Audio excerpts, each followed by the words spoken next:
Hey, budding lawyers, welcome to the podcast. Today, we are going to talk about working as a lawyer in the United Arab Emirates with Miss Mansi Lalwani.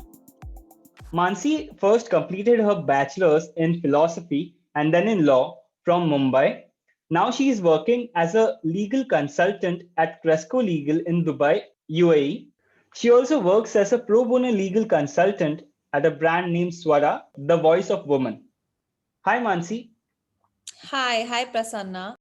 So first, let's start with your story of bagging a job in Dubai. What was your plan and how did it all happen? All right, so as you know that I did my bachelor's of arts from Sophia College for Women, Bombay, and my major was philosophy, and then I did 3 years law from KC Law College. In the final year of law, or let's say, I always wanted to create an international profile for myself because I want to study further. I want to go for my master's. I would like to explore the world. And that's where the plan of interning outside India came into picture in the final year when I was about to enter into my final year. And I started applying for internships outside India because there's a span where, when the exams get over and you're about to begin with your next year. And there was a good amount of time at that point of time because the court was making a few decisions about our curriculum and syllabus. And we were already aware about it that this is going to happen soon. So I thought, all right, this is a great opportunity where I can go out and work for a couple of months. And that's where that year itself I started applying at a couple of places in Dubai, and I finally landed up in Cresco Legal as an intern, and the internship was for 3 months.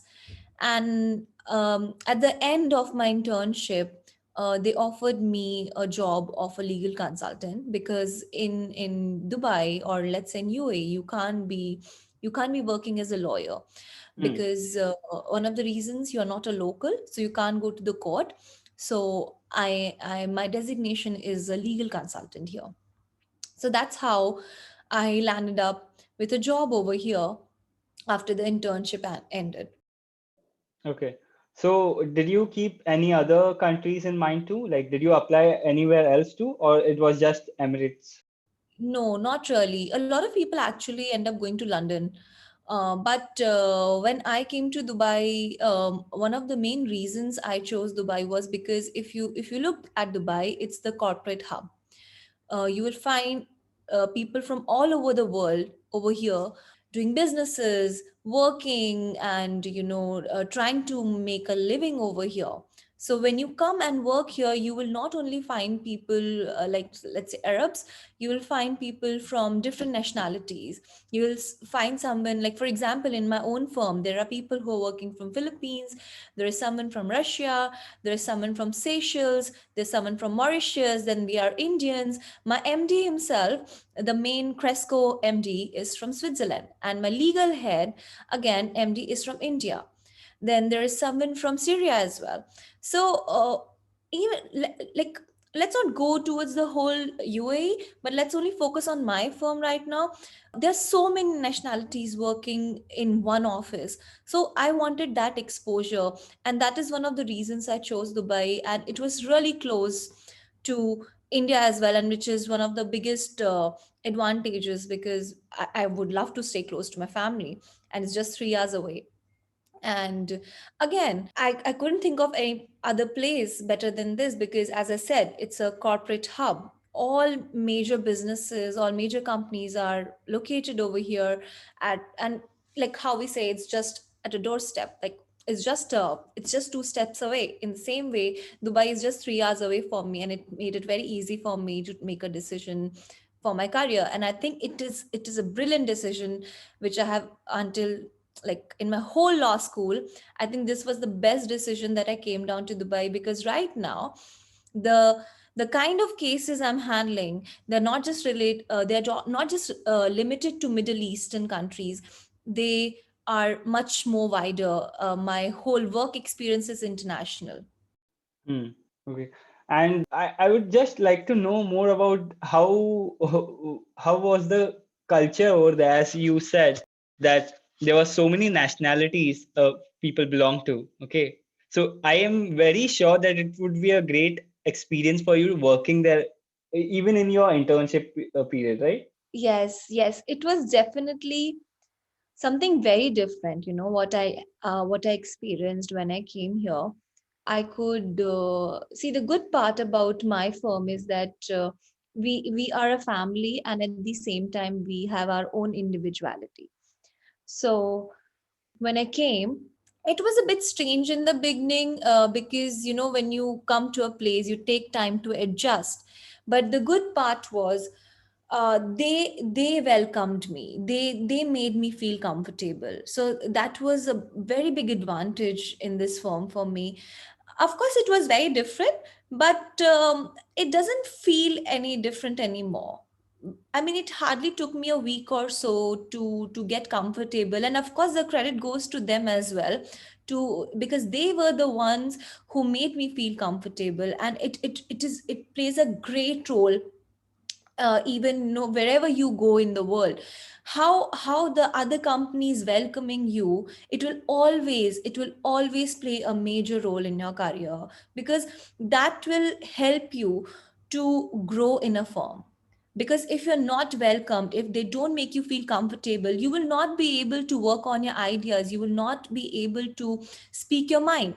So over here, because of the comfort level, I feel really comfortable, and that has helped me to grow, not only professionally but even as a person altogether.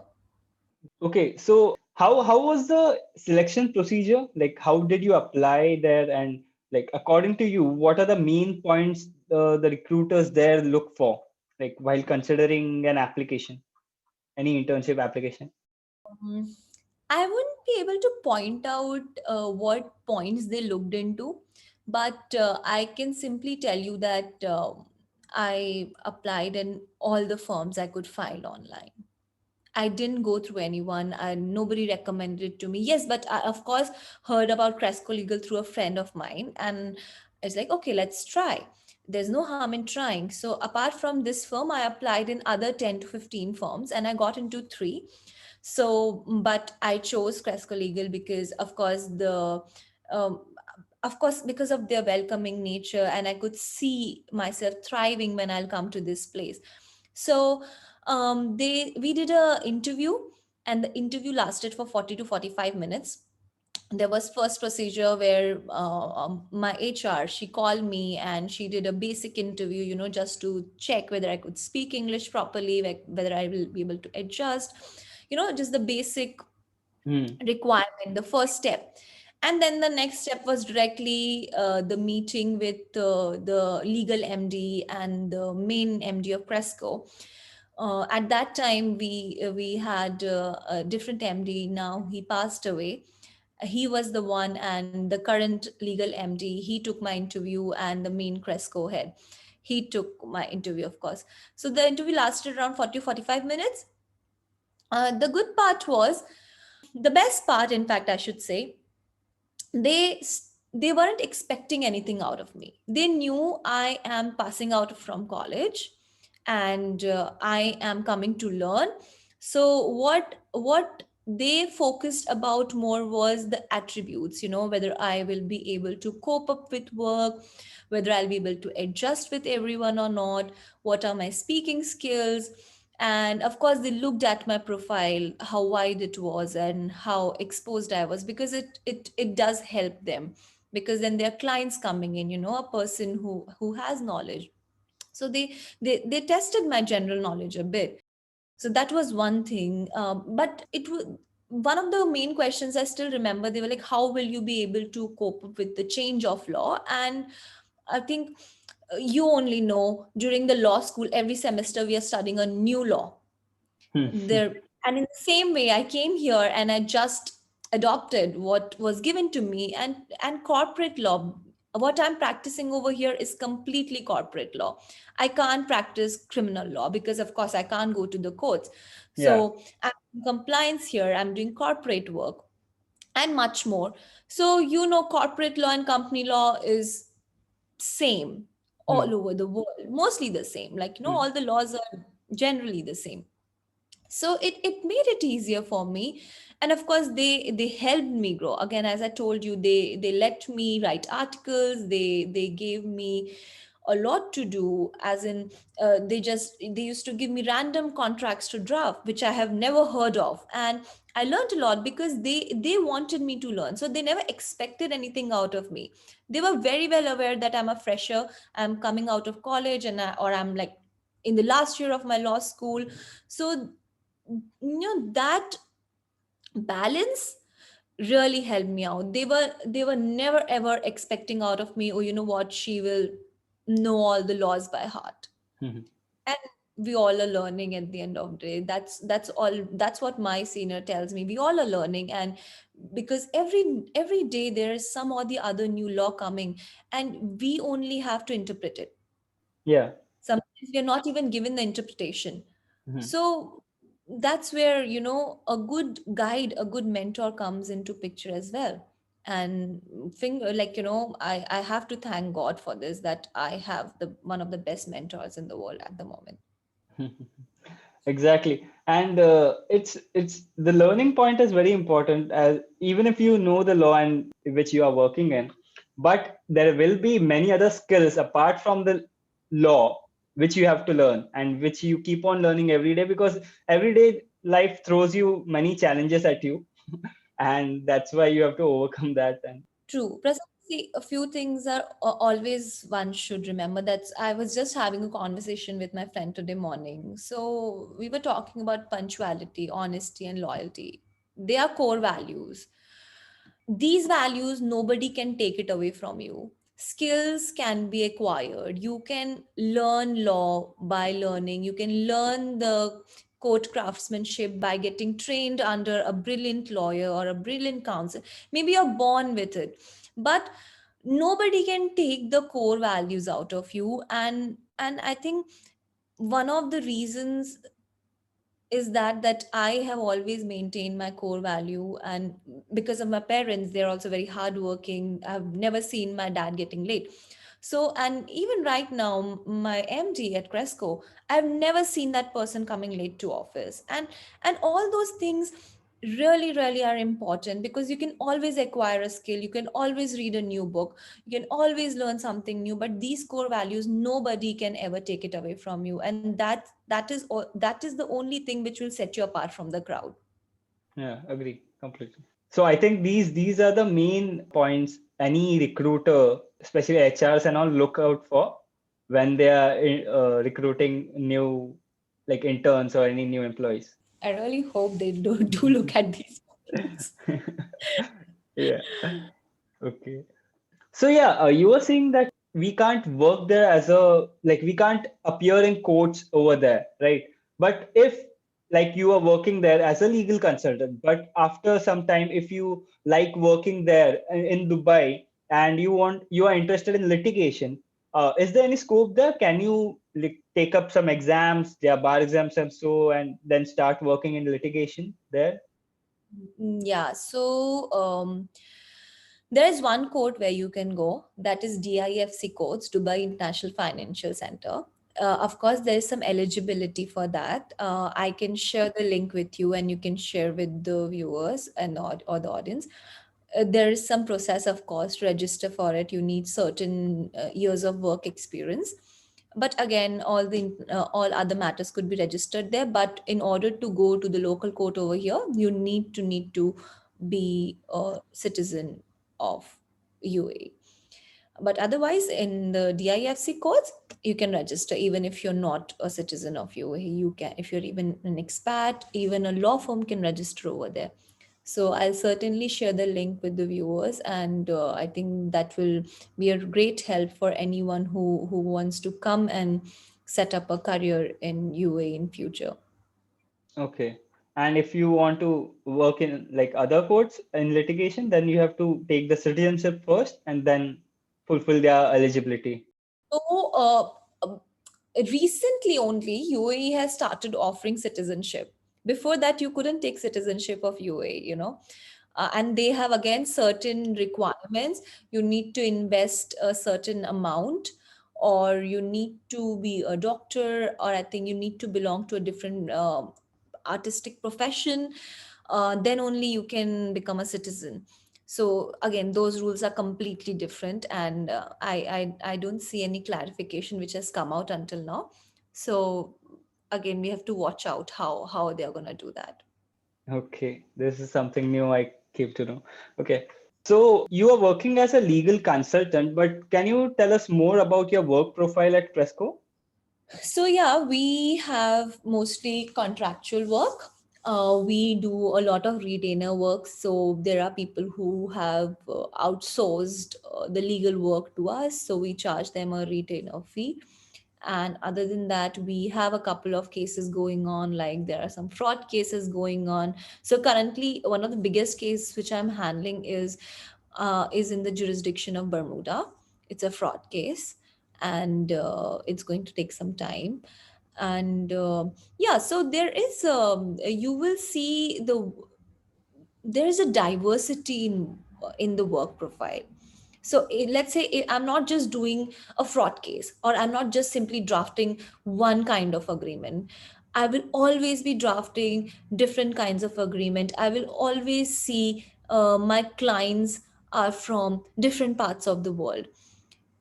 So recently I am helping one of my clients who belong from Filipino nationality to do some investment work. So everything is very diverse. You just can't simply limit something over here. And whereas when I was interning in India, like you have to choose that, okay, I want to work with a divorce lawyer as an Hmm. intern to get an exposure.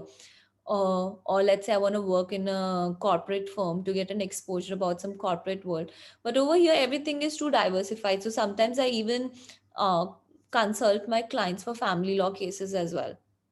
Okay. So I can't really say, what I'm gonna do tomorrow. Something Hmm. new will come up and I have to jump into it. So recently we have even done bonds. We are doing funds as well. We are registering our funds in Seychelles at SecDex, like how we have share market in India. Over there, it's known as SecDex. So that is also happening. I do compliance work as well. We do a lot of compliance. I do a full background check for my for any upcoming clients, or let's say any client who wants to incorporate a company in Dubai. So it's a very diversified profile. I would say, I just can't define one work. Hmm. There's nothing mainstream over here. So every day something is new. Yeah, and it has been like that from the starting. Yes, it has been like this since day one. Hmm.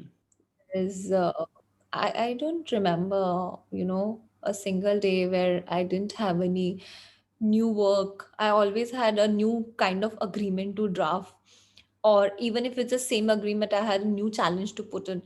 So yeah, it's quite interesting, but let's see how it goes. So, as you have such diverse experience, I hope you also have some interesting stories to tell us from your experiences. I do, but I'm so sorry, I can't disclose matters. The Yeah, confidential. yeah, yeah, yeah.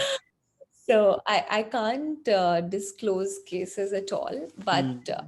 all I can say, it's law is adventure, so that's all I can say. Yeah. So, like this is the work you do that we got to know. But how is the work culture there in law firms generally? And if you know something like, I guess you told me that the first job. It's the first job over there. Okay, you haven't worked before in India. So, from your friend circle or anywhere else, from what you know about Indian law firms, can you compare it? Like, how is the work culture different? So I would say a lot of my friends who are working in India, they don't have work-life balance at all. The good part for me over here is that yes, we do have work. We do have sometimes a lot of work, but we do have good work-life balance here. Like from what I hear from my friends, Their health is like going down day by day. They're unable to give time to their families. They're overworking overtime. I think the profession is such. But over here, I find that there is work life balance. Like I can come back to my family, I can come back to my husband at the end of the day, and we can have a chat. But when I speak to my friends, I see they don't have that privilege. They are slogging, they are working long hours. Over here, no, we do our work. We have a very nice balance of work. Again, the good part is our MD does pushes us to work harder, and we are expected, or let's say it's not expected, I would say, but yeah, we feel when there's a need to work or go out of the way and work. So for example, during corona, we had a huge assignment going on, we had a huge project going on, where a client was sitting in Europe and we were literally coordinating. So we were awake until 2 o'clock in the morning and working. That was required, that was urgent. But if something is, not really urgent, I would say, or let's say, we try and, put an end to the day. We don't keep on slogging. Even during the time when we were working from home, we had the liberty to turn off our computers at 6 p.m. sharp and have a life after that. It wasn't like, oh, you know what, just because we have a system at home, we kept on working until 11. No, there were times we had to, because it was urgent. But we had that boundaries, we have that balance at our workplace, that we can switch off the systems by 6 p.m. and we can have a life after that. So yes, there is a good work life balance over here. Yeah, that is one thing. I don't know And how, when. world really really needs it, and I don't know how many people will agree to it. Yes, we should be working harder, we should be working effectively. Everything is important. But we all are humans at the end of the day, and that's what I always tell everyone, that if you want to really go somewhere after 10, 20 years, if you want to continue having the same energy, then you need break at the end of the day. You need to have that 7 hours of sleep. Now, a lot of people will say, no, you know what, you're not being efficient, you're not being effective. I would say, no, I need my 7 hours of sleep, because I need to use my brain next day, and I know my body will not accommodate with Yeah, me if I don't get those 7 hours of sleep or proper meals in a day, because that is important. Yes, work is very important for me as well, and it is everything for me. But again, if I don't have a proper health, I know it my work will suffer. So why to make it suffer? Just take care of your health and automatically work will be in place. yeah, and it's not only about health, you have other things to do as well in your life. So you need Other time for things that. are there, Prasanna. Everything can be compromised. Spending time with your friends could be compromised. But if your health is gone, it's gone. There's no coming back. And look what has happened to the world recently. Everything stopped. I remember I also got COVID in November, and it was bad. The strain was bad for me. I couldn't sit straight for even 20 minutes sometimes. So, if my health is not proper, I won't be able to sit in front of a system, speak to you, or work properly. So, every firm or every company should understand that the health is really important for all the employees, not just physical health, mental health as well. Exactly. And if you need a break, take a break. Call in a sick leave if you don't feel mentally fine. Because I would rather prefer being 100% present at my work. I would rather like prefer being at home instead of, being absent at work. So it's really important how you want to take this thing. Hmm. Okay, so this question, most of our audience is waiting to listen.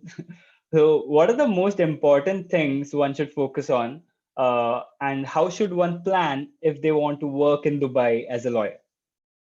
Okay, that's a very interesting question. When I applied directly online, and I applied at least in 10, around 10 to 15 firms. and I got into three of the firms when I applied for my internship. But what you can do is uh, you can check out the LinkedIn job page, because a lot of job listings right now, you can see there are a lot of people, a lot of jobs are being posted on LinkedIn. That is a very helpful platform.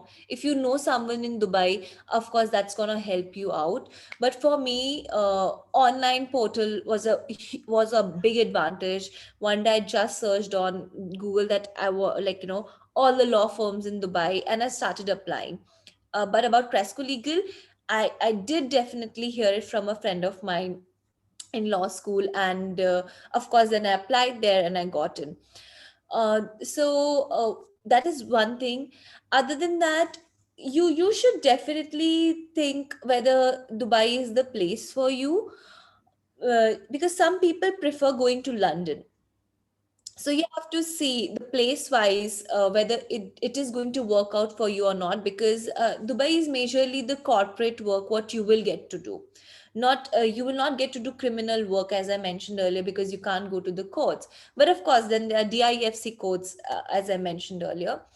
So you have to decide whether you are into corporate law or not, because if you are into that corporate culture, then Dubai is the best place. You can come and work and have a life here, because look around. Yes, Dubai, if a few years back, if you look, Dubai was nothing, and now Dubai has everything. All big companies are here. Not necessarily that you have to go and work in a law firm. You can even be an in-house legal counsel. So yeah, so if you're totally into corporate culture, if you're into that corporate environment, you want to be you would like to be a big person in the corporate world, then yes, Dubai is the place you should come to, and you can plan on having a career ahead. Otherwise, you have different places. You can even choose US. You can clear a US bar and have a life over there as well. Yeah. And regarding references, you when we had our first conversation on call, you were speaking at length on this. Like references is not the only thing, and references will Yes, not get you the job. Yeah. absolutely. And this is a very firm message to everyone that, okay, you know what, I can give you a reference, but and not anyone can give you a reference, but at the end of the day, if you do not perform, I'm sorry, no reference is going to do charm for you. At the end of the day, you have to bring results. At the end of the day, you have to prove yourself. And I would say a lot of people, come and ask, oh, you know what, can you recommend me, or do you know someone? And I would say, did you do any homework? Did you do any background work? What firm you want to get into? And they're like, we don't have any idea. So I would say, do a bit of background work, do some homework before asking someone, because it would assure them that, oh, you know what, that this person knows a bit, this person wants to be there. Because some people just come like, okay, you know what, I've given you the reference and yeah, it will happen. No, it doesn't work that way. People look into much more deeper things, and it is very important for you to research and do your background work before you come and even ask someone to help you get a job.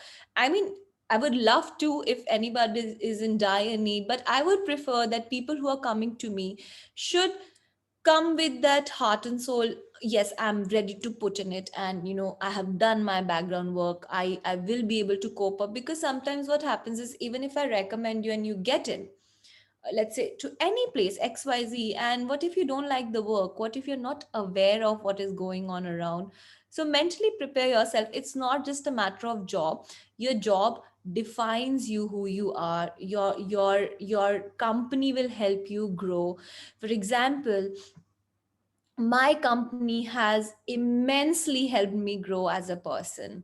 Like, I have developed so many beautiful relationships over the span of last 2 years, and I have learned so much, not just professionally. I have, you are not just dealing with a client, you're dealing with someone. You have one chance where you can either make that person feel comfortable for life or uncomfortable for life. You have that one chance to create an impression, or make that person feel home.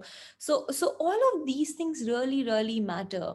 Like for example, at my firm, even if it's someone's very slightest achievement, or let's say, even if we miss someone's birthday, they will make sure, even if the person is returning after 10 days, we will get a cake for that person, just to make that person feel special.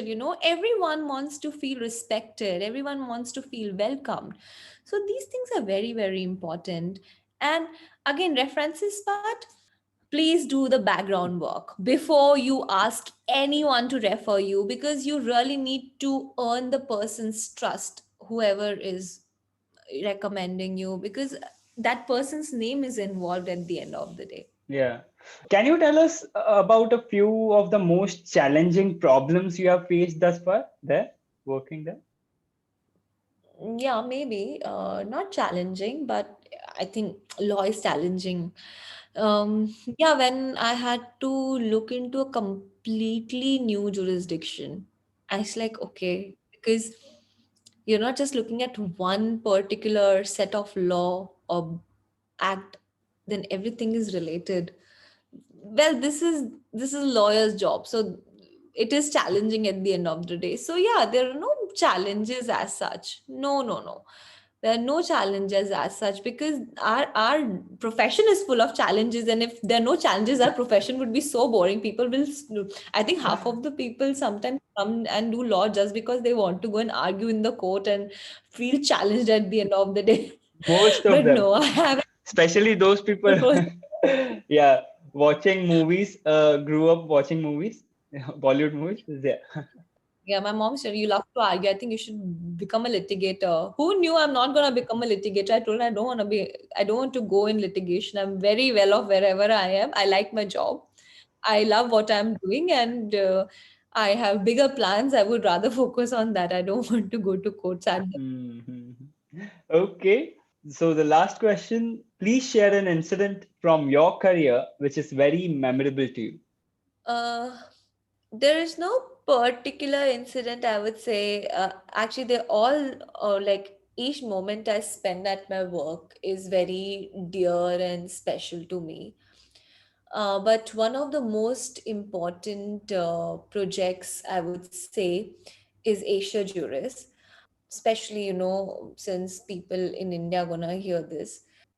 Asia Juris is an organization which is a chapter of Eurojuris, where lawyers from all over Asia come, and it's a platform where we discuss. Again, it's a networking group, and there are different educational groups on it where we come and discuss various topics.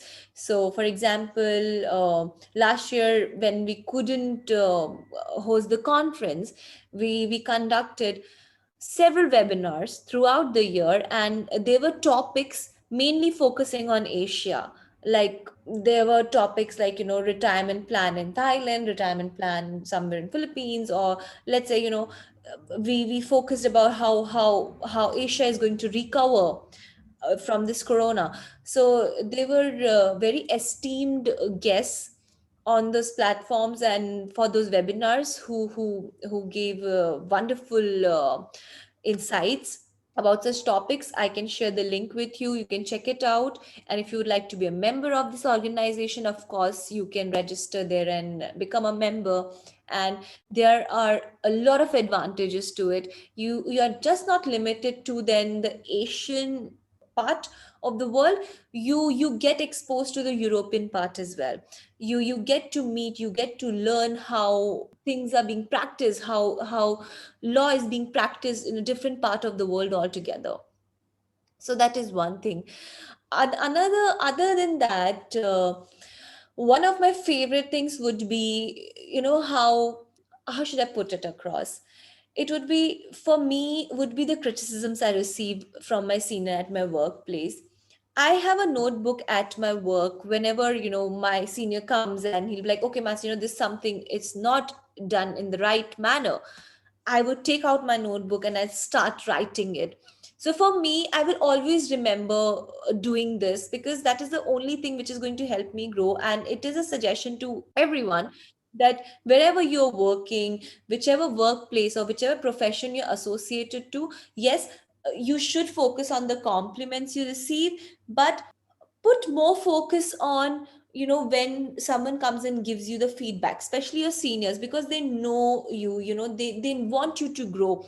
And if you focus more on the feedback, it will help you to grow further in life, and you will see a change in your career. You will see how next time when you're drafting a contract, you will see that you are keeping that point in your mind. If you can take a mental note, well and good. But again, law has a lot of things to teach you, so for me a notebook works very well.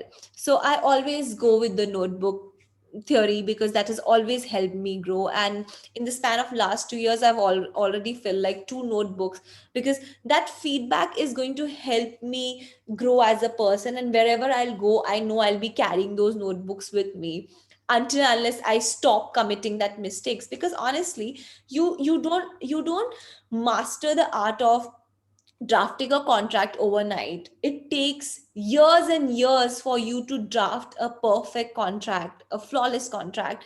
And those are the only things which are going to help you when you suppose, if you learn about a new kind of agreement. For example, I recently learned about a different kind of agreement, and it was I think non solicitation, and it was purely about non-solicitation, and it was new to me. I've never heard about it, and I wrote it down. I researched about it. What does it exactly mean? Because usually we end up only putting a particular clause of non-solicitation. We only put a single clause. We have never drafted the full contract out of it. So that was a teaching point for me. So I made sure that I am writing all the clauses. I make sure that I learn the meaning out of each and every clause, whatever clause I'm going to put into it.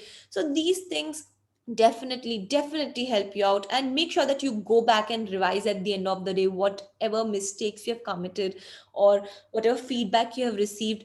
I do it weekly. I always open my register at the end of the week, and I'll see, whatever mistakes I committed or whatever feedback I received from my senior. I'll go and I'll look into it, and I'll make sure that I work on it. And even if I'm not absolutely right, that's where my seniors come into picture. They are there for you, they are there to guide you. So do not hesitate, or take those feedbacks in a very positive way, because they want you to grow. They were once upon a time, they were also in your place, and there was a right mentor behind them, there was a right guide behind them, and that is the reason they are your mentors now. That is the reason they are where they are, because they took this feedback in a very positive way. So yeah, so these two things are my favorite, if I have to put it. The most favorite one is Asia Juris, because we started Asia Juris. We were the one when Asia Juris, like, it's still a baby for me. It is gonna, I hope it grows big one day. And the other thing is, when my senior comes with a feedback for me, and I really do look forward to. Sometimes I do get disheartened, but again, you have to take it in a positive way at the end of the day. Otherwise, you are going to hamper your growth. Hmm. So this was really like it was a memorable thing for you, and it is something very kind of important for the audience. Like you must also keep something, like not necessarily a notebook, but do make a note of it somewhere, so that you improve. Mm. Yeah. Thanks, Mansi, for this informative conversation and sharing your experience with us. Thank you so much for having me here. Thank you so much. I hope this podcast helps. And if anyone has any question, they can approach me via LinkedIn. I'm always there. If you have any doubts, if you need any further clarification on any of the topics we spoke about, like DIFC, Asia Juris, anything, I'm always available on LinkedIn. You can ping me, and you can let me know. I'll be there. And thank you so much for listening to this podcast. If you like this episode, then you must also check out our other episodes available here and follow us here so that you don't miss out a new episode. Thank you.